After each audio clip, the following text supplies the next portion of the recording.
कोणत्याही जंगली प्राण्याला जंगलात त्याच्या एरियात बघण्याची मजाच वेगळी. थोडीशी भीती, थोडंसं थ्रिल आणि बापरे ही फिलिंग.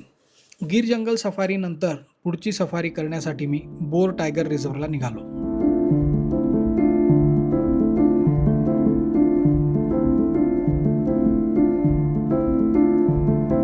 आधी माहूरगडावर गेलो, रेणुका मातेचं दर्शन घेतलं.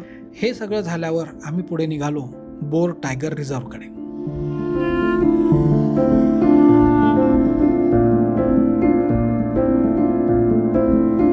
बोर व्याघ्र प्रकल्प हा महाराष्ट्रातला तसा एक छोटासा व्याघ्र प्रकल्प आहे. इथे अकोमोडेशनचे जास्त ऑप्शन्स नाहीयेत.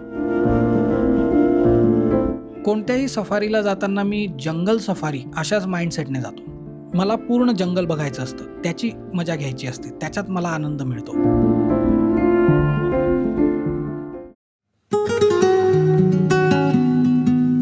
कुठेतरी मी वाचलं होतं की jungle safari doesn't start when you enter the jungle but it starts already when you leave the city. माझं पर्सनल मत आहे की jungle safari starts when you enter the core area of the jungle. तुम्ही त्या गेटमधून जीपमध्ये बसून जेव्हा मध्ये जाता आणि तो हरणांचा एक कळप दिसतो, ते सांबार तिथे दिसता, तुम्हाला मोर दिसता, सगळीकडे कलरफुल पिसारा, पक्ष्यांचा एक वेगळाच आवाज, हे जेव्हा सुरू होतं तेव्हा खरी तुमची जंगल सफारी सुरू झाली.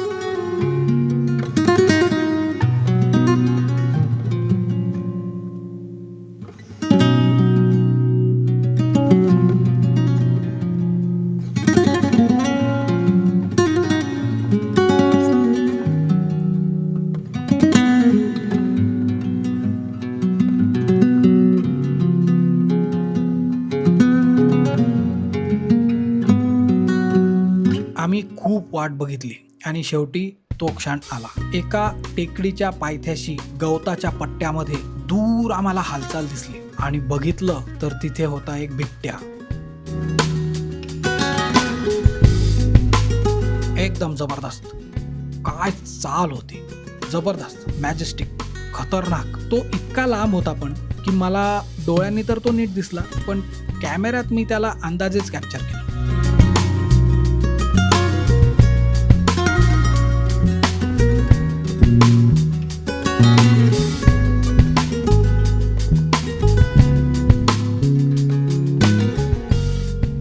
मित्रांनो, आम्ही जाऊन तर आलो सफारीला.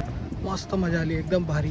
सफारीची वेळ संपली, आम्ही कोर एरिया सोडून बाहेर आलो. आम्हाला आमचे मोबाईल्स मिळाले. त्यानंतर बफर झोनमध्ये थोडंसं ट्राय केलं. ड्रायव्हरने जीप हळू चालवली, गाईड्सने इकडे तिकडे बघण्याचा प्रयत्न केला, परंतु तिथेही नो लक आणि आमची सफारी, पहिली सफारी विदाऊट टायगर सायटिंग संपली.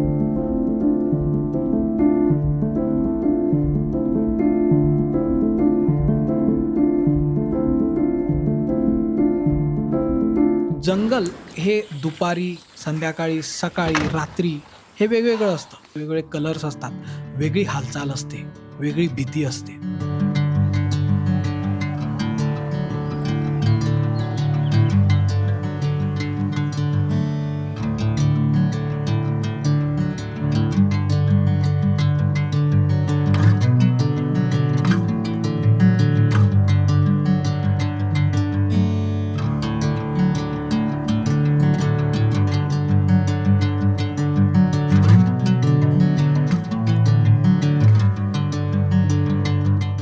एका क्रॉसिंगच्या ठिकाणी आम्ही जाऊन थांबलो. बराच वेळ थांबलो, 1.5 तास थांबलो की तो वाघ गवतातून निघेल, क्रॉस करून तो धरणाकडे जाईल. आणि शेवटी तो क्षण आला.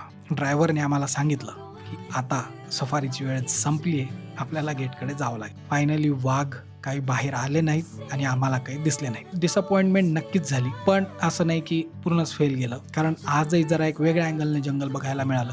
या छान अशा मेमरीज घेऊन, जंगलाचा तो एक अनुभव घेऊन परतीच्या प्रवासाला लागलो.